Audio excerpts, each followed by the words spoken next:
సంగారెడ్డి పట్టణంలోని Pothireddipalli PSR gardens లో MLA చింత ప్రభాకర్ ఆధ్వర్యంలో బీఆర్ఎస్ పార్టీ మెదక్ పార్లమెంట్ ఎన్నికల సన్నాహక సమావేశం నిర్వహించారు.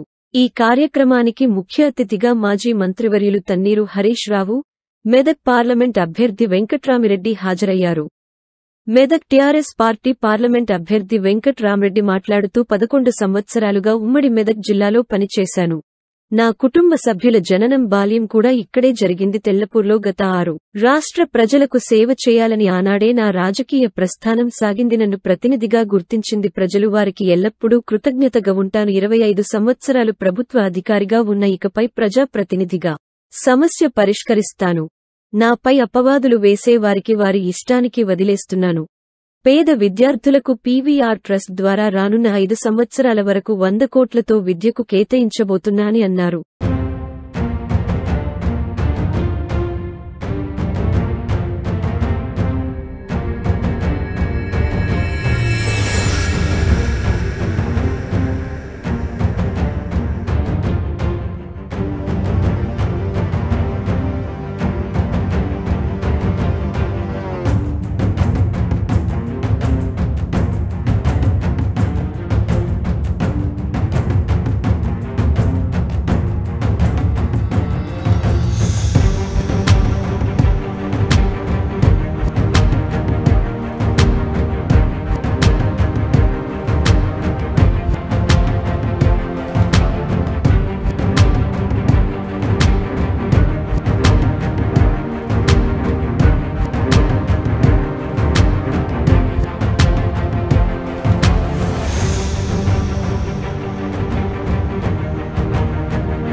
పొలాలు ఎండిపోతా ఉన్నాయి, తాగదందుకు నీళ్లు లేవు, కరెంట్ వస్తా లేదు.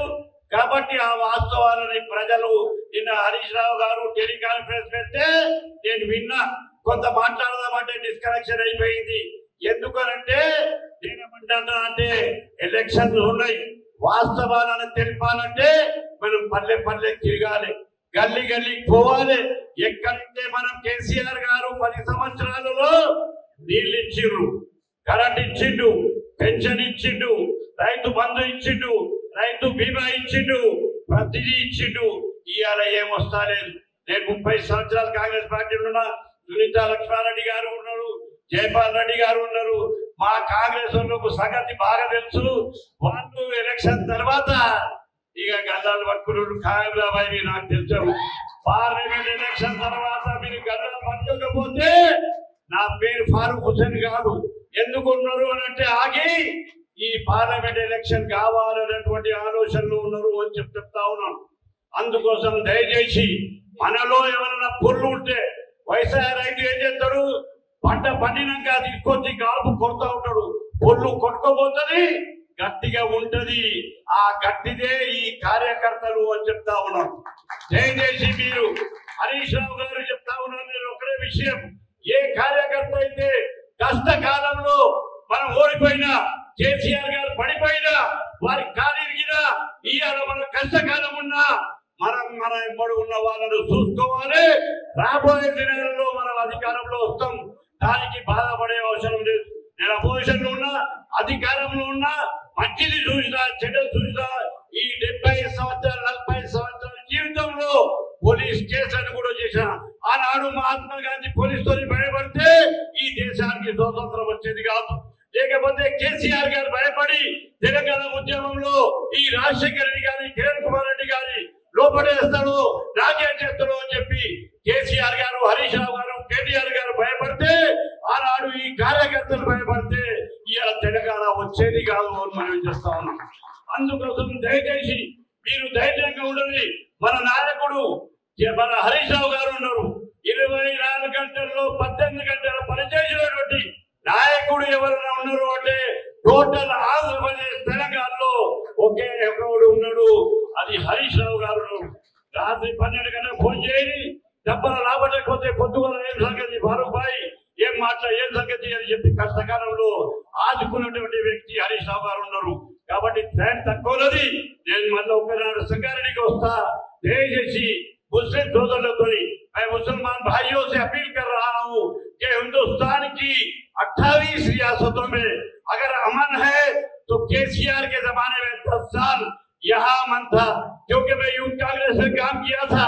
28 रियासतों के यूथ कांग्रेस के लीडरों से बात किया तो एक आदमी कहता है बिहार में, उत्तर प्रदेश में, मध्य प्रदेश में, जिस रियासत में बीजेपी अधिकार में है, जहां कांग्रेस अधिकार में है, वहां मुसलमान और क्रिश्चियन सेफ नहीं है।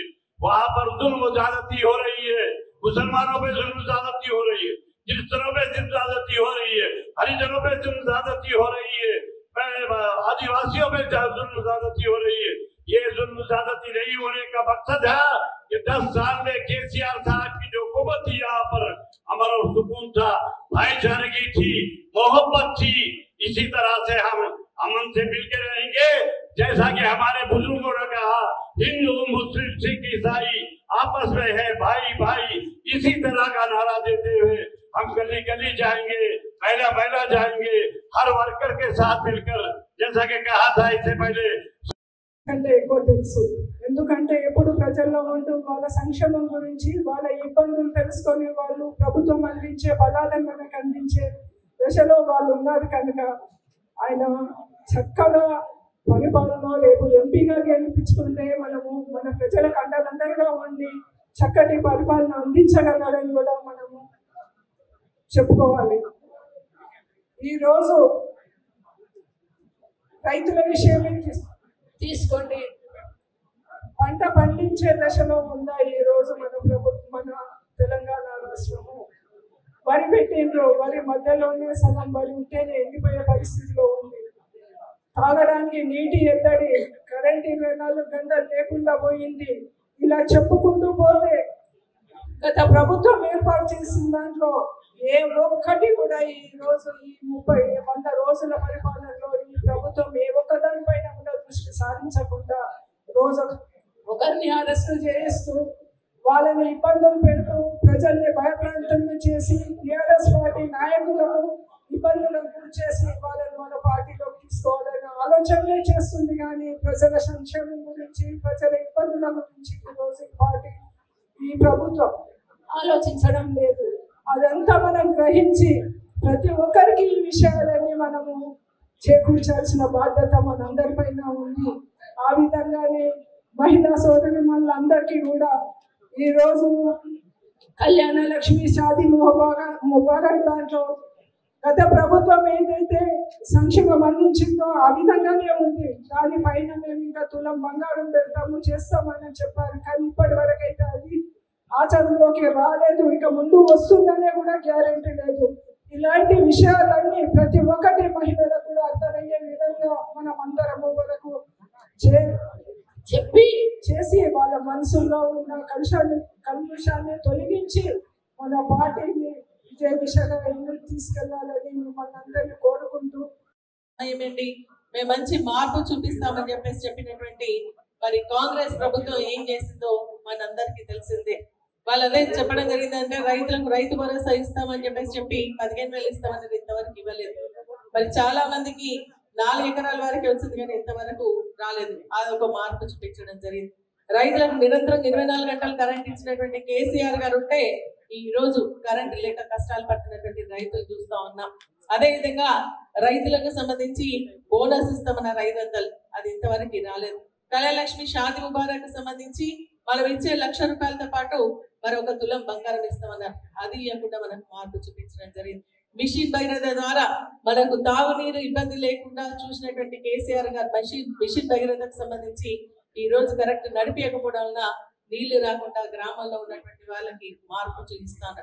ఇదేనా కాంగ్రెస్ పార్టీ చెప్పినటువంటి మార్పు అని చెప్పేసి మనం ప్రజల్లోకి తీసుకెళ్లాల్సినటువంటి అవసరం ఉంది. కేసీఆర్ గారు రైతు పక్షపాతిగా నిరంతరం రైతుల గురించి ఆలోచించేటువంటి వ్యక్తి. ఈ రోజు ఓడిపోయినా కూడా మరి ప్రజల గురించి ఆలోచిస్తున్నటువంటి వ్యక్తి మన కేసీఆర్ గారు అని చెప్తా ఉన్నాం. మేము ఒక మొన్న మీటింగ్ లో కూర్చున్నప్పుడు రైతులకు ఎందుకు కరెంట్ ఇవ్వట్లేదు, ఎందుకంటే నేను ఉన్నప్పుడు మరి గ్రిడ్లు ఇటు ఛత్తీస్గఢ్కి కలిపినాం, అదేవిధంగా నేషనల్ గ్రిడ్ కలిపినాం. ఒక దగ్గర కరెంట్ పోతే ఇంకొక దగ్గర నుంచి ఇమీడియట్ గా అందుకొని కరెంట్ ఇచ్చేటువంటి పరిస్థితి ఈ రాష్ట్రంలో మేము తెచ్చినాం. మరి ఈ రోజు వీళ్ళ అసమర్థ వలన కరెంట్ ఇవ్వలేకపోతున్నా రైతులకు అని చెప్పడం జరిగింది. తాగునీటి కూడా సమస్య వస్తుంది అన్నప్పుడు మిషన్ భగీరథ ద్వారా మొత్తం నీళ్లు మరి అందించేటువంటి ప్రయత్నం చేస్తా ఉంటే మీరు ఎందుకు అందించలేకపోతా ఉన్నారని చెప్పేసి బాధపడతా ఉన్నారని చెప్పేసి కూడా నేను తెలియజేస్తా ఉన్నాను. ఆ రోజు మన కోసం మన ప్రాంతాలన్నీ కూడా సస్యశ్యామలం కావాలని తెలంగాణ రావాలని చెప్పేసి నిరంతరం కృషి చేసినటువంటి వ్యక్తి మన కేసీఆర్ గారు. మరి ఈ రోజు మన దాదాపు 38 మంది గెలవడం జరిగింది అంటే 39 లాస్ట్ ఇయర్ చనిపోవడం జరిగింది. 38 మంది ఉన్నామంటే మన అసెంబ్లీలో కూడా చాలా స్ట్రెంత్ ఉంది. మరి మనకి కృష్ణార్జున్ లాగా మన హరీష్ రావు గారు కేటీఆర్ గారు మాట్లాడుతూ ఉంటే అటు కాంగ్రెస్ పార్టీకి సంబంధించిన వాళ్ళకి సమాధానం చెప్పలేనటువంటి పరిస్థితిలో ఈ రోజు మన బలం గొప్పగా ఉంది అని చెప్పి మనం ఆలోచన చేయాల్సినటువంటి అవసరం ఉంది అని చెప్పేసి కూడా తెలియజేస్తా ఉన్నా. ఈ రోజు రైతులకు సంబంధించినటువంటి చాలా సమస్యల పైన మరి కరెంట్ విషయంలో కానీ మిషన్ భగీరథ విషయంలో కానీ అదేవిధంగా కాళేశ్వరం ప్రాజెక్టు విషయంలో కానీ మరి చాలా గట్టిగా మరి ప్రభుత్వాన్ని కూడా నిలదీయడం జరిగిందని చెప్పేసి కూడా నేను తెలియజేస్తా ఉన్నా. మరి గెలిపించి నన్ను పార్లమెంట్ 10 సంవత్సరాలు పంపించినారు కాబట్టి మీ అందరికీ కూడా నేను శిరస్సు వంచి నమస్కారాలు తెలుపుతున్నాను. నిజంగా నాకు కూడా వాస్తవంగా మీ అందరిని ఇంతమంది నాకు ఎప్పటి నుంచో 10 సంవత్సరాల నుంచి కలిసి పనిచేసినాం. మరి గతంలో కూడా మన ఎమ్మెల్యే లేకున్నా చింతా ప్రభాకర్ అన్న ఓడిపోయినా వారికి నేను ఎల్లవేళలా ఎప్పుడు అందుబాటులో ఉంటూ మీ అన్ని గ్రామాలు తిరిగి మనం అందరం కలిసి ఒక కుటుంబ సభ్యుల్లాగా 10 సంవత్సరాలు మీతో పనిచేసిన అనుభవం మరి నాకు ఉన్నది. ఇక్కడ నుంచి పోవాలంటే నాకు కూడా కొద్దిగా బాగానే ఉన్నది. మరి పెద్దలు కేసీఆర్ గారి డైరెక్షన్, అన్న హరీష్ రావు గారి డైరెక్షన్, మరి దుబ్బాకకు నాకు అవకాశం ఇచ్చిండ్రు. మరి వారి ఆశీస్సులతో అక్కడ కూడా మరి మంచి మెజార్టీతో కూడా నేను గెలిచిన. మరి గతంలో మన ఎమ్మెల్యే లేకపోయినా ఇక్కడ కాంగ్రెస్ అభ్యర్థిగా ఎమ్మెల్యే గెలిచిన మరి మనకు మెజార్టీ మాత్రం మరి మనకే మెజార్టీ వచ్చింది. 12,000 13,000 మెజార్టీ సంగారెడ్డి నుంచి పోయిన ఎలక్షన్లో కూడా నాకు ఇప్పించిండ్రు. మరి మీరు అందరు కూడా నన్ను చాలా జాగ్రత్తగా ఏ విధంగా అయితే గెలిపించిండ్రో మరి నాకు తెలుసు. మరి మీ రుణం నా జన్మలు కూడా తీర్చుకోలేను. ఖచ్చితంగా మరి నేను మీకు ఎప్పుడు కూడా రుణపడి ఉంటాను. మరి అదే తరహాలో 2 పర్యాలు కూడా రాష్ట్రంలో అత్యధికంగా మెజార్టీ కూడా మన మెదకు పార్లమెంట్ నుంచి రావడం కూడా చాలా గర్వకారణం. మరి ఈసారి గౌరవ పెద్దలు కేసీఆర్ గారు మరి వెంకటరామరెడ్డి గారికి మన అన్న డైరెక్షన్ లో హరీష్ అన్న గారి ఆధ్వర్యంలో మరి వారికి అభ్యర్థిని మరి నిలబెట్టడం జరిగింది. మరి మనం కూడా గతంలో ఏ విధంగా అయితే పనిచేసినామో అదే తరహాలో మరి 3,60,000 మెజార్టీ 2 పర్యాయాలు కూడా మనకు వచ్చింది. దాదాపు 4 లక్షల వరకు కూడా వచ్చింది. అదే తరహాలో కూడా మనం పనిచేయాలి. ఎక్కడ కూడా నిరుత్సాహపడాల్సిన అవసరం లేదు. ప్రభుత్వం పాయే, మన ముఖ్యమంత్రి దిగిపాయే, ఏమో అయిపోతుంది అనేది నిరుత్సాహపడాల్సిన అవసరం లేదు. ఇప్పుడు నిలబడ్డ అభ్యర్థి కూడా మొన్న నా మీద నిలబడ్డాడు దుబ్బాకల. మరి మీ అందరికీ తెలుసు ఎన్ని అబద్ధాలు మాట్లాడాలో ఎన్ని అబద్ధాలు మాట్లాడాలనో పొద్దున్న లేస్తే సోషల్ మీడియాలో టీవీల ముందు డిబేట్ల ముందు ఎన్ని రకాలుగా నన్ను ఇబ్బంది పెట్టింటో కూడా మరి మీ అందరికి కూడా తెలుసు. లాస్ట్కు నాకు కత్తిపోటు పడితే కూడా కావాలనే ఒడిపించుకున్నావు నువ్వు ఓట్ల కోసం అని చెప్పి కూడా ప్రచారం చేసిన ఒక దుర్మార్గుడు ఇలా మన బీజేపీ ఎమ్మెల్యే. ఈ ప్రాంతంలో అన్ని కూడా తెలుసు, ఆయనకు నాయకులు తెలియదు.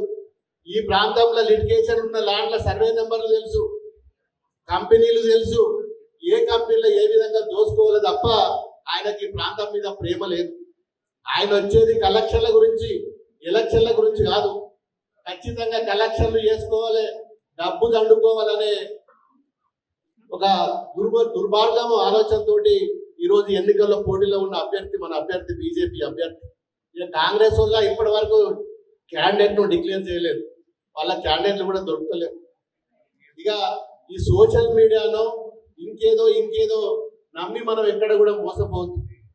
ఇలా సోషల్ మీడియా ఎంత దరిద్రంగా తయారైందంటే అసలు దానికి ఏ బూత్ పదాలు వాడినా కానీ తప్పులేదు. ఇవాళ మనం ప్రజలను నమ్ముకున్నాం, కేసీఆర్ గారిని నమ్ముకున్నాం, మనం ప్రజలకు చేసే పథకాలను నమ్ముకొని మనం ముందుకు పోదాం. ఖచ్చితంగా మరి గతంలో కూడా మరి నాకు మన దుబ్బాకలో కూడా మంచి మేయర్ తోటి గెలిపించిండ్రు ఉంటాయి. ఇది ఏదో పాల మీద పొంగులాగా ప్రభుత్వం వచ్చిందంటే వాళ్ళు ఈరోజు మరి హానిమూన్ లాగా ఏదేదో రకరకాలుగా మాట్లాడుతుంది తప్ప ఈరోజు కాంగ్రెస్ 28 రాష్ట్రాలల్లో మనకు తెలుసు, 2 రాష్ట్రాలలో ఇలా కాంగ్రెస్ పాలిస్తున్నది. ఇవాళ వాళ్ళు ఎన్ని వాగ్దానాలు ఎలక్షన్ కోసం ఎన్ని మాట్లాడిండ్రు, ఎన్ని వాగ్దానాలు చేసిండ్రు, మరి ఎక్కడెక్కడ వాళ్ళు అమలు చేయబోతున్నారు, ఎక్కడెక్కడ ఫెయిల్ అవుతుండ్రు ఇలా ప్రజలు కూడా గమనిస్తున్నారు. ఇలా కర్ణాటక చూసినట్టయితే చాలా ఘోరంగా మరి ఆడ ఫెయిల్ అయిపోయారు. మరి తెలంగాణలో కూడా ఎలక్షన్ తర్వాత ఏ విధంగా ఉంటుందో మనం కూడా గమనిస్తాం. మరి ఎక్కడైనా కానీ మీ అందరూ ఒక సైనికులాగా ఇవాళ మేము ఈ స్టేజ్ మీద కూర్చున్నామంటే ఇవాళ అందరూ కూడా మీరు పెట్టిన భిక్ష. ఇలా మా సర్పంచులు కావచ్చు, మా కార్యకర్తలు కావచ్చు, కార్యకర్తలు లేని లీడర్ కూడా ఎప్పుడు కాదు. ఇవాళ మీరు అదే విధంగా ఒక తరహాలో మళ్ళీ రాష్ట్రాన్ని ముందుకు తీసుకుపోలే, కేసీఆర్ గారి డైరెక్షన్లో మళ్ళీ మనం పనిచేయాలి, మళ్ళీ మన ప్రభుత్వం వస్తుంది. మీరందరూ కూడా కష్టపడి గతంలో నా కోసం అయితే ఏ విధంగా అయితే 2 పర్యాయాలు గెలిపించిండ్రో అదే తరహాలో మరి వెంకటరామరెడ్డి గారిని మనం భారీ మేయర్తో గెలిపించుకుందాము. మీ అందరికీ కూడా నేను ఏ రకంగా పోయినా తక్కువే. మరి మీ అందరికీ శిరస్సు ఉంచి నమస్కారాలు తెలియజేస్తున్నా. మరి ఈ నియోజకవర్గం సంగారెడ్డి గురించి మీకు తెలుసు. ఇక్కడ మాజీ ఎమ్మెల్యే అనేవాడు పూర్తిగా ప్రజలను తిరస్కరించిన, నాకు ప్రజలతో ఏ సంబంధం లేదు అని ఓడిపోగానే చెప్పినటువంటి సందర్భం. మరి గతంలో మరి మనం ఎప్పుడు కూడా ప్రజల్ని విడిచిపెట్టి పోలేదు. మనకు పూర్తి అండదండలు మరి హరీష్ అన్న, అదే రకంగా ఎంపీ కొత్త ప్రభాకర్ రెడ్డి గారు మనకు దీవెనలు అందించారు. మరి ఇక్కడ అభివృద్ధి మరి సంక్షేమం కూడా నిరంతరంగా అన్ని చేసుకున్నాం.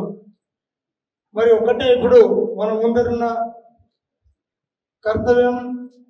ఈ కర్తవ్యంలో మరి కేసీఆర్ గారు ఆశీర్వదించి పంపించినటువంటి వెంకటరామరెడ్డి గారు ఎంపీ అభ్యర్థి గారు, వారికి మనందరం మనకు వచ్చినటువంటి మెజార్టీ కంటే ఎక్కువ మెజార్టీ ఇచ్చి మరి కేసీఆర్ గారికి బహుమానం అందించాల్సిన అవసరం ఉంది. మరి హరీష్ అన్న నాయకత్వంలో ఎక్కడ కూడా విశ్రాంతి లేకుండా అవిశ్రాంతంగా ఈ కర్తవ్య సాధనలో కార్యోన్ముఖులమై పనిచేద్దాం. ఎందుకంటే మొన్న జరిగినటువంటి మహబూబ్ నగర్ ఓ సభలో మరి ముఖ్యమంత్రి గారు ఇజ్జత్ కా సవాల్, మేము మహబూబ్ నగర్లో మనం ఖచ్చితంగా గెలిపించుకోవాలని అక్కడ ఉన్న అభ్యర్థికి కోరిండు. మరి మనం కూడా మన జిల్లా మరి ముఖ్యమంత్రి గారు, మాజీ ముఖ్యమంత్రి గారి జిల్లా, మరి హరీష్ నాయకత్వం వహించినటువంటి జిల్లా, మరి ఈ జిల్లాలో పెద్ద మెజారిటీ మనం వెంకటరామరెడ్డి గారికి ఇచ్చి గెలిపించుకోవాల్సినటువంటి అత్యవసరం ఎంతైనా ఉంది. మరి సంగారెడ్డిలో మనం 4 మండలాలు 2 పట్టణాలకు సంబంధించి మరి ఏ రకమైన లోటుపాట్లు ఉన్నా పొరపాట్లున్నా అవన్నీ కూడా మనం ఇంటర్వ్యూలో చర్చించుకోవచ్చు. మరి ఆ దిశగా మనం వెళ్ళాల్సిన అవసరం ఉంది. మరి నన్ను గెలిపించి మీరందరూ కూడా నాకు అండగా ఉండాలంటే ఇక్కడ మెజార్టీ, పెద్ద మెజార్టీ ఇవ్వాలని మీ అందరినీ కూడా ప్రార్థిస్తున్నా. మీ అందరూ కూడా నాకు అండగా మరి 5 ఏళ్ళు మరి నన్ను మీరు నడిపించాల్సిన దిశగా మీరు ఉండాలని కోరుకుంటా ఉన్నా. మన బలగమే పార్టీకి బలం. మరి మీరందరూ నా బలగం అని కోరుకుంటూ సెలవు తీసుకున్నా. చాలా సంతోషం ఉంది. నేను నా 25 సంవత్సరాల సర్వీసులో సుమారుగా 11 సంవత్సరాలు ఈ ఉమ్మడి మెదక్ జిల్లా గడ్డ మీద నేను పనిచేయడం జరిగింది. నాకు 2002 సంవత్సరంలో స్పీడీగా నేను ఇక్కడ బాధ్యతలు తీసుకున్నప్పుడు మన విద్యానగర్లో అప్పుడు విజేందర్ రెడ్డి అన్న కౌన్సిలర్, అక్కడ స్థానిక కౌన్సిలర్ విజేందర్ రెడ్డి అన్న, అప్పుడు నేను విద్యానగర్లో కిరాయికి ఇంట్లో ఉన్నాను. సర్పంచ్ ఉన్నారు అప్పుడు పోతిరెడ్డిపల్లికి. అక్కడే నా బిడ్డ కూడా జన్మించింది. నా కొడుకు విద్యాభ్యాసం కూడా ఇక్కడే సెయింట్ ఆంథోనీ స్కూల్లో జరిగింది. నాకు అలవాటు, ఎక్కడ ఉన్నా కూడా, ఎక్కడ పనిచేసినా కూడా నా కొడుకుతో పాటు అక్కడే ఉండాలి, హెడ్ క్వార్టర్లో ఉండాలి, ప్రజలకు అందుబాటులో ఉండాలి, ఉద్యోగ ధర్మం కరెక్ట్గా నిర్వహించాలనే ఆలోచనతో ఇక్కడ నాకు పూతవేట్లో హైదరాబాద్లో మా ఉమ్మడి కుటుంబం ఉన్నా కూడా జిల్లాలోనే ఉంటే నా సమర్థతగా పనిచేయగలుగుతాను, నా బాధ్యత కరెక్ట్గా చేస్తాననే ఆలోచనతో అర్ధగంట ప్రయాణం కూడా కాదని చెప్పి, మంచి స్కూల్స్ కాదని చెప్పి నా కొడుకుని ఇలా సెయింట్ ఆంథోనీ స్కూల్లో చదివించాను. అది కూడా మంచి స్కూలే. అందరూ ఇక్కడ మన వాళ్ళకు కూడా మనందరం కూడా మంచి పేరున్న స్కూల్. అయితే ఇక్కడ ముఖ్య విషయం చెప్పాల్సింది ఏంటంటే, నేను ఉండేది తెల్లాపూర్ నివాసం. గత 6 సంవత్సరాల నుంచి అక్కడే ఉంటున్నాం. నా ఓటు తెల్లాపూర్లోనే అసెంబ్లీకి వేశాను. మొన్న నర్సాపూర్లో కూడా నేను ఎమ్మెల్సీ ఓటు కూడా నర్సాపూర్ కాన్స్టిట్యున్సీకే ఆప్ చేసుకోవడం జరిగింది. అయితే అభ్యర్థిగా నన్ను పార్లమెంట్ అభ్యర్థిగా ఎంపిక చేసినందుకు పార్టీకి, అదేవిధంగా గౌరవ మాజీ ముఖ్యమంత్రి గారు కేసీఆర్ గారికి, అదేవిధంగా నాకు అన్ని దిక్కైన హరీష్ అన్నకి, వారు ఈ జిల్లాకు నన్ను జాయింట్ కలెక్టర్గా తీసుకొచ్చింది వారే, నాకు రాజకీయ జీవితం ఇచ్చింది వారే, నాకు అడుగడుగున నన్ను నడిపించేది కూడా వారే. నేను మెదక్ కలెక్టర్ బాధ్యతలు తీసుకున్నప్పుడు ఉదయాన్నే 7:30కు ఫోన్ చేశాను 2016లో. సార్, నేను మెదక్ కలెక్టర్గా బాధ్యతలు తీసుకుంటున్నా, నన్ను ఈ సంగారెడ్డి జిల్లాకు, మీరు ఉమ్మడి జిల్లాకు జాయింట్ కలెక్టర్గా తెచ్చారు, దానివల్ల నేను ముఖ్యమంత్రి గారి వల్ల నేను పికప్ అయ్యాను, కానీ మనం తీసుకొచ్చింది మీరు, నేను ఆ దినాన్ని మర్చిపోను సార్ అని చెప్పి నేను కలెక్టర్ బాధ్యత తీసుకోబోయే ముందు ఉదయం రోజు స్నానం చేసి దేవుడికి దండం పెట్టుకున్నాక హరీష్ రావు సార్కి ఫోన్ చేశాను.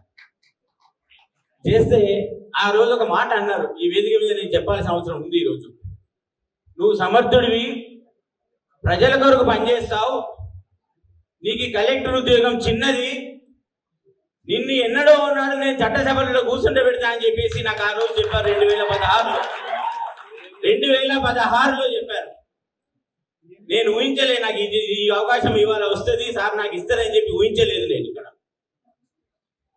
ఆ రోజే నాలో ఉన్న ఆలోచన వారు చూశారు, జాయింట్ కలెక్టర్గా నా పని విధాన్ని వారు చూశారు.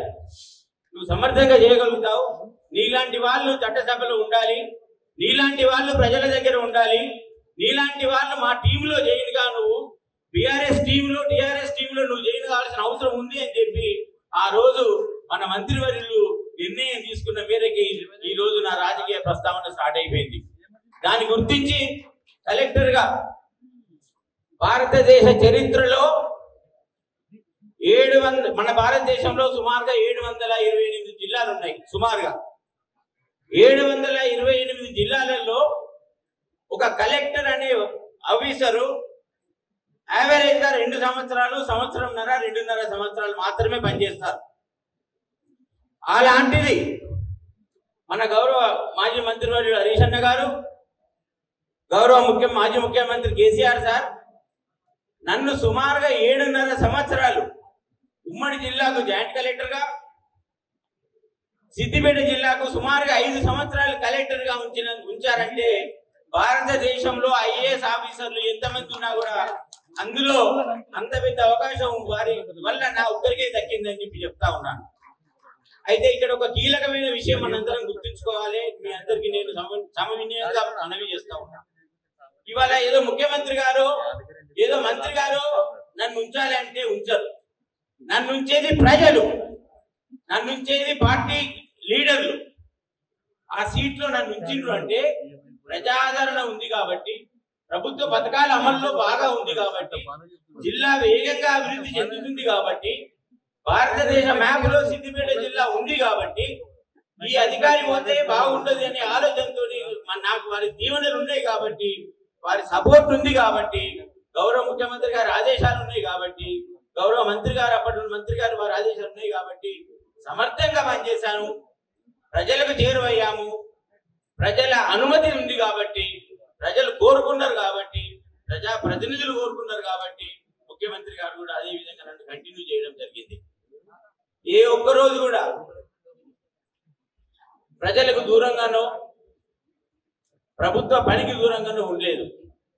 25 ఏళ్ల ప్రభుత్వ ఉద్యోగ ప్రస్తావనలో ఒక గ్రూప్ 1 ఆఫీసర్ గా స్టేట్ లో టాప్ ర్యాంక్ లో నేను గ్రూప్ 1 పరీక్ష ఉత్తీర్ణులై 1996లో డిప్యూటీ కలెక్టర్ హోదాలో ఉద్యోగం చేరిన నాటి నుంచి కూడా 25 సంవత్సరాల ప్రభుత్వ ఉద్యోగంలో ఒక ప్రభుత్వ అధికారిగా నా ఆలోచన ఒకటే. నేను ప్రభుత్వ అధికారిగా వచ్చిందంటే ఆ భగవంతుని దీవెనలు, నా పూర్వజన్మ సుకృతం. పారదర్శకంగా మీ అందరి సమక్షంలో నేను ఇంప్లిమెంట్ చేస్తాను. దాన్ని నేను చెప్పిన వాగ్దానాన్ని తీర్చాను. నా ఆలోచన, నా పేరు మీద PVR trust, P Venkatarama Reddy PVR trust.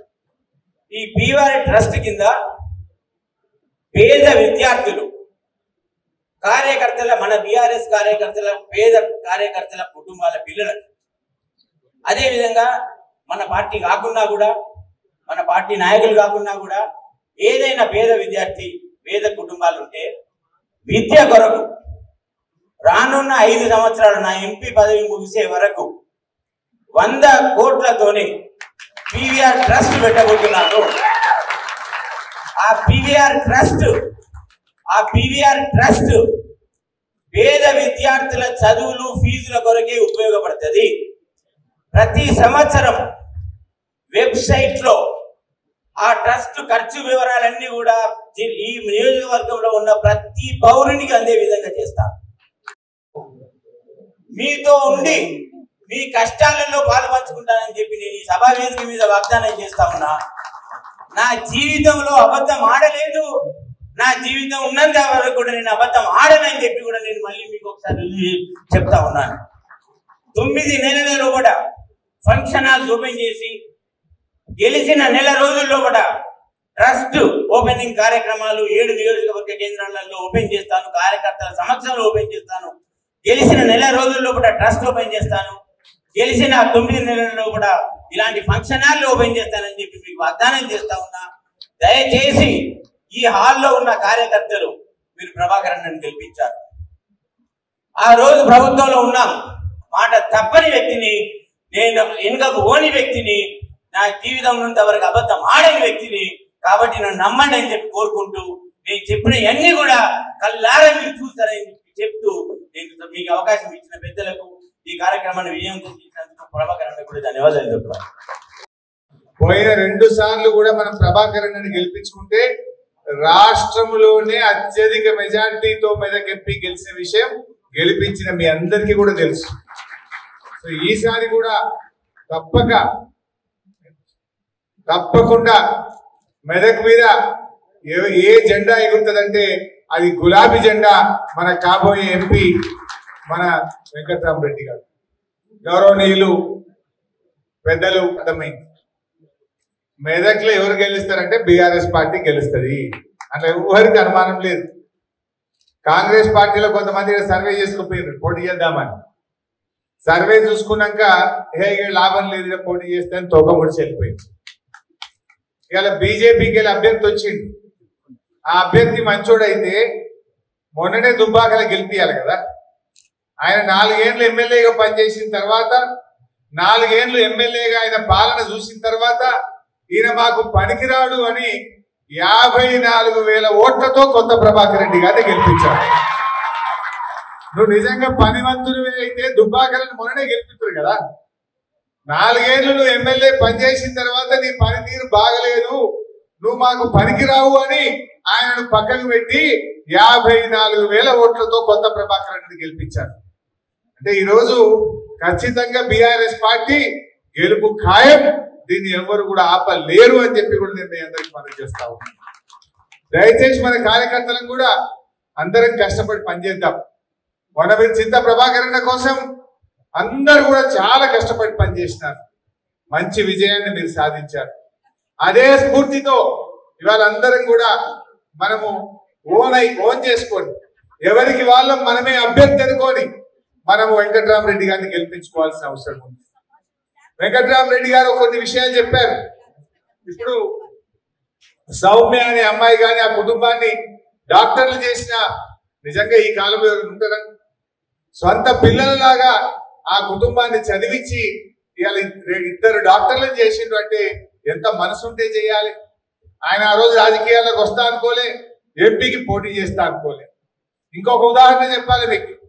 2014లో ఇదే సంగారెడ్డిలో వారు జాయింట్ కలెక్టర్ గా ఉండే మా సిద్దిపేట డివిజన్ లో దుబ్బాక ప్రాంతం నుంచి ఒక చేనేత కార్మికుల కుటుంబం, తల్లి తండ్రి ఇద్దరు ఎయిడ్స్ పేషెంట్లు, పాపం ఇద్దరు చనిపోయింది.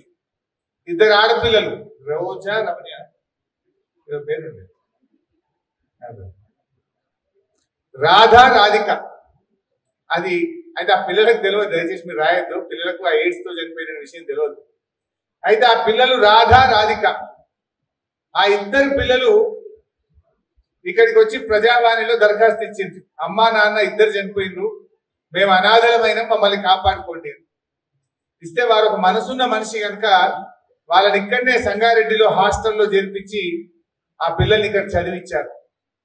చదివించి మళ్ళీ సిద్దిపేట కలెక్టర్ వచ్చిన తర్వాత సిద్దిపేటలో అక్కడికి వాళ్ళ పిల్లల్ని షిఫ్ట్ చేసుకొని ఆ పిల్లల్ని ఇలా ఉన్నత విద్యావంతులు చేసి ఆ పిల్లల పెళ్లిళ్ళు చేసి ఆ పిల్లల్ని ఒక దరికి చేర్చినటువంటి వ్యక్తి. నాకెందుకు గుర్తుంటే ఒక కేక్ కట్ చేస్తుండే, ప్రతి బర్త్డేకు సిద్దిపేట ఆనంద నిలయానికి పోయి కేక్ కట్ చేసి వస్తుండే. ఏందబ్బా ప్రతి బర్త్డేకి పోతున్నాను రోజు అడిగితే ఇట్లా జరిగింది. 2014లో నాకు సంగారెడ్డిలో వచ్చి పిల్లలు దరఖాస్తు ఇచ్చిండ్రు, ఆ పిల్లల్ని నేను దత్తత తీసుకున్నా, అనాథ పిల్లలు, ఆ పిల్లల్ని నేను చదివిస్తున్నా అని చెప్పింది. అందులో ఒక అమ్మాయి పీజీ చేసి ఇవాళ మంచి ఉద్యోగం పొందింది. ఆ అమ్మాయి పెళ్లి కూడా తనే దగ్గరుండి కన్న తల్లిదండ్రులలాగా పెళ్లి చేసినారు. ఆ 2వ అమ్మాయి కూడా ఇప్పుడు పీజీ చదువుతా ఉంది, ఇప్పటికీ ఆ అమ్మాయిని కూడా చదివిస్తా ఉన్నాడు. ఒక మనసున్న మనిషి. అట్లా చెప్పాలంటే చాలా ఉదాహరణలు ఉన్నాయి. ఒకసారి చేరియాల్లో కూడా మా దగ్గర ఒక ఆయన ఇల్లు కట్టుకుంటే ఆ ఇల్లు కడతా ఉంటే ఇంటికి నీళ్లు పడుతుంటే ఆ ఇంటి మీదకి వెళ్ళి బయట నడుబెరిగిపోయింది. నడుబెరిగిపోతే అది పత్రికలో వచ్చింది. రోజు నేను పేపర్లు చదివిన, అప్పుడెప్పుడు 2016 అనుకుంటా. నడుబెరిగిపోతే ఆసుపత్రిలో జాయిన్ అయిపోతే చివరికి ఆ కట్టుకుంటున్న ఇల్లు అమ్ముడుకున్నాడు, భూమి అమ్ముకున్నాడు, మొత్తం పోయి ఆయన వైద్యం చేయించుకొని వస్తే జీవోత్సవంలాగా బెడ్ రిడన్ పేషెంట్ అయిపోయింది. మనిషి బతికేది కానీ మంచం మీదకి వెళ్ళలేవు. 2 ఆడపిల్లలు వాళ్ళు వచ్చి ప్రజావాణిలో దరఖాస్తు ఇస్తే ఆ పిల్లల్ని అడాప్షన్ తీసుకొని కొత్త ఇల్లు కట్టించి ఆ పిల్లల్ని చదివించిన సంఘటన సిద్దిపేట జిల్లా చేరియాల్లో జరిగింది. అంటే ఇట్లా ఎన్నో ఉదాహరణలు ఉన్నాయి. నేను ఎక్కువ టైం తీసుకోండి కానీ ఒక మంచి మనిషి, హృదయం ఉన్న మనిషి, ప్రజలకు సేవ చేయాలని నిస్వార్థంగా వచ్చి ఇవాళ 100 కోట్ల రూపాయలతో ఒక నిధి ఏర్పాటు చేసి మన కార్యకర్తల పిల్లల్ని ఈ మెదక్ పార్లమెంట్ నియోజకవర్గంలో డాక్టర్లుగా, ఇంజనీర్లుగా, IIITలో సీట్లు వచ్చి ఫీజులు కట్టలేక బాధపడుతున్న ఆ పేద పిల్లల్ని చదివిస్తానని చెప్పి ఇవాళ గొప్ప మనసున్న మనిషి కనుక అటువంటి మనిషిని మనం కూడా గెలిపించుకోవాల్సిన అవసరం ఉంది. ఇవాళ మనం బీఆర్ఎస్ పార్టీ 6 ఎమ్మెల్యేలు మనమే గెలిచినాం. మెదక్లో కూడా తక్కువ మెజార్టీతో పోయినాం. సో మనకున్న క్యాడర్ కానీ మనకున్న బలం కానీ అందరం కలిసికట్టుగా పనిచేస్తే మెదక్ ఎంపీ ఖచ్చితంగా గెలుస్తాం. ఇవాళ ప్రజలకు కూడా కాంగ్రెస్ పార్టీ చేస్తున్న మోసాలు కొద్దిగా అర్థమవుతా ఉన్నాయి. వాళ్ళు ఆ రోజు 100 రోజుల్లో 6 గ్యారెంటీలు అమలు చేస్తామని చెప్పి బాండ్ పేపర్లు వచ్చి ఇంటింటికి వచ్చి నోటరీ డాక్యుమెంట్లు పంచింది, మరి అమలైనయా? ఇవాళ 100 రోజుల్లో చేస్తామన్న కాంగ్రెస్ పార్టీ ఇలా 100 రోజులు దాటింది, కొట్టినా ఓటేసినట్టే అవుతుంది. రైతు బంధు 15,000 ఇవ్వకుండా మోసం చేసినా ఒప్పుకున్నట్టే అవుతుంది. వడ్లకు మక్కలకు 500 బోనస్ ఇవ్వకుండా మొండి చేయి చూపించినా మనం కాంగ్రెస్ ఓటేస్తే నువ్వు ఇయ్యకరా భయ్ పర్వాలేదు ఓటేసినట్టే అవుతుంది. అవుతుందా కాదా? అందువల్ల మనం ఆలోచన చేయాలి, ప్రజల్లో చర్చ పెట్టాలి. ఈ పార్లమెంట్ ఎన్నికల్లో కాంగ్రెస్ పార్టీని ఓడిస్తేనే వాళ్ళు కళ్ళు తెరుస్తారు, మనకు 2 లక్షల రుణమాఫీ అవుతుంది. లేకపోతే ఏమంటారు రేవంత్ రెడ్డి, అరే నేను 100 రోజులు ఇస్తాను ఎగబెట్టి నన్నే గెలిపించి నీకు అవసరం లేదనడా? వాటిలకు 500 బోనస్ ఎగబెట్టినా ఓటేసిండ్రు, ఇక అవసరం లేదు అంటడా అనడా? అందువల్ల మనం ప్రజల్లో చర్చ పెట్టాలి. ఈ పార్లమెంట్ లో కాంగ్రెస్ పార్టీ ఓడినా ఈ రాష్ట్రంలో కాంగ్రెస్ ప్రభుత్వమే దిగిపోదు. ఢిల్లీలో గవర్నమెంట్ కాంగ్రెస్ పార్టీ రానే రాదు. ఆయనే చెప్పింది కదా మన సంగారెడ్డిలో, बड़े भाई छोटे भाई बड़े भाई से पूछा ना, मोदी साहब से क्या पूछा ये छोटे भाई बड़े भाई, फ्यूचर में भी आपका दुआ रहना, आपका मदद रहना, हमारे तरफ देखो, गुजरात जैसा हमारा तेलंगाना को बनाओ बोल रहे। बोले तो क्या बोलना चाह रहे रेवंत रेड्डी, आगे भी बीजेपी जीतता, आगे भी मोदी साहब रहता, तुम हमारे को अच्छा तरीके से देखो, हमारे फंड्स दो बोल के बोल रहे। बोले तो इन्हें रेवंत रेड्डी कांग्रेस से मुलाकात हो गया, इन्हें खुद बोल रहा आगे भी बीजेपी जीतेंगे बोल के। ये बात हमारे मुसलमान भाई हमारे बहन भी सोचना चाहिए। इन्हें बीजेपी के जो अदानी है वो अदानी साहब से भी गला मिलनी आई। मोदी साहब को बड़े भाई बोलते हैं, अरे क्या करे बीजेपी ने? बीजेपी जो वादा करे एक तो भी करे आज तक। बीजेपी क्या बोले उनके मैनिफेस्टो, कांग्रेस पार्टी ने क्या बोले उनके मैनिफेस्टो में? वो लोग बताए कि हर साल बजट में मुसलमान के लिए 4,000 करोड़ देते बोले, दिए क्या? 4,000 बोले, वो लोग 2,200 करोड़ रुपए लगाए। इसे क्या समझना चाहिए? पहले वादा कांग्रेस ने टूटा गया। मैं और एक बात मैं आप लोगों से पूछना चाहता हूं, कभी इंडिपेंडेंस आने के बाद अपने एरिया में कोई गवर्नमेंट में मुसलमान मिनिस्टर नहीं रहे, ऐसे टाइम कभी है भैया? पहली बार आज अपने राज्य में मुसलमानों को कैबिनेट मिनिस्टर नहीं बनाए, कोई मिनिस्टर है नहीं अपने तरफ से। केसीआर साहब आए तो डिप्टी सीएम दिए, रेवेन्यू मिनिस्टर दिए, होम मिनिस्टर बनाए केसीआर साहब ने, लेकिन आई ఓట్లేసి కొని మోసం చేసే కాంగ్రెస్ కు ఈ పార్లమెంట్ ఎన్నికల్లో గుణపాఠం చెప్పాలని చెప్పి ఇవాళ మనం పెన్షన్దారులందరినీ కూడా కలవాల్సినటువంటి అవసరం. రైతులు ఇవాళ చాలా బాధలో ఉన్నారు.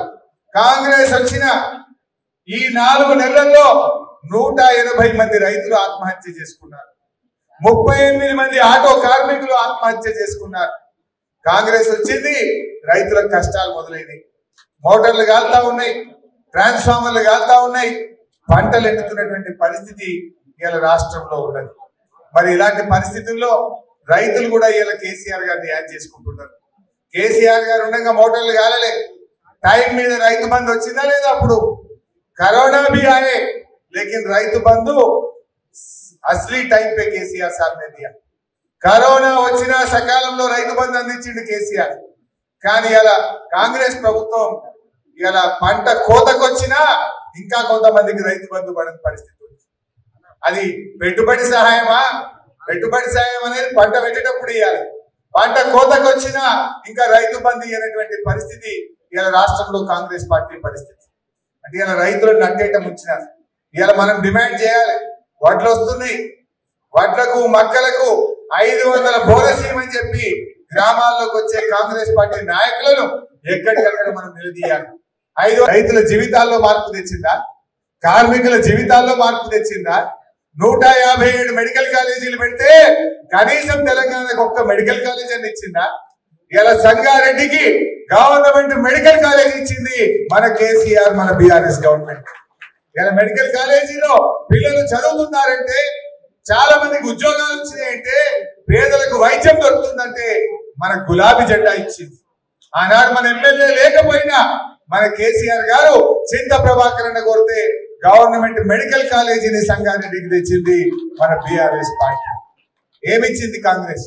అందువల్ల మనం దయచేసి ప్రజల్లోకి వెళ్ళాలి, కేసీఆర్ గారు చేసిన మంచి పనులు చెప్పాలి. ఈ ఎన్నికల్లో కాంగ్రెస్ పార్టీకి గుణపాఠం చెప్తేనే వాళ్ళ మెడలు వచ్చి ఈ 6 గ్యారెంటీలు అమలు చేయిస్తామని చెప్పి ప్రజలకు చెప్పాలి. కాంగ్రెస్ పార్టీకి సురుకు పెడితేనే ఈ 6 గ్యారెంటీలు అమలైతాయి. లేకపోతే ఏమంటారు, మేము మోసం అభ్యర్థి మనకు వచ్చినట్టు. అందువల్ల మీరు కూడా మనము, ఎందుకంటే వారికి ఎంపీ ఫండ్స్ కూడా 5 కోట్ల రూపాయలు ఉంటాయి. మనకు మన గ్రామాల అభివృద్ధి కానీ కార్యకర్తల సంక్షేమం కోసం ఇలాంటి మంచి మనిషి వెంకట్రామరెడ్డి గారిని గెలిపించడానికి వచ్చే 50 రోజులు రాత్రింబవళ్ళు కష్టపడదాం. మన గులాబీ జెండాను మనం గెలిపించుకొని మళ్ళీ ఒకసారి మెదక్ జిల్లా గులాబీ జెండాకు అడ్డా, ఇది మా బీఆర్ఎస్ అడ్డా అని చెప్పి రుజువు చేసుకుందాం. జై తెలంగాణ. కారు గుర్తుకే జై తెలంగాణ.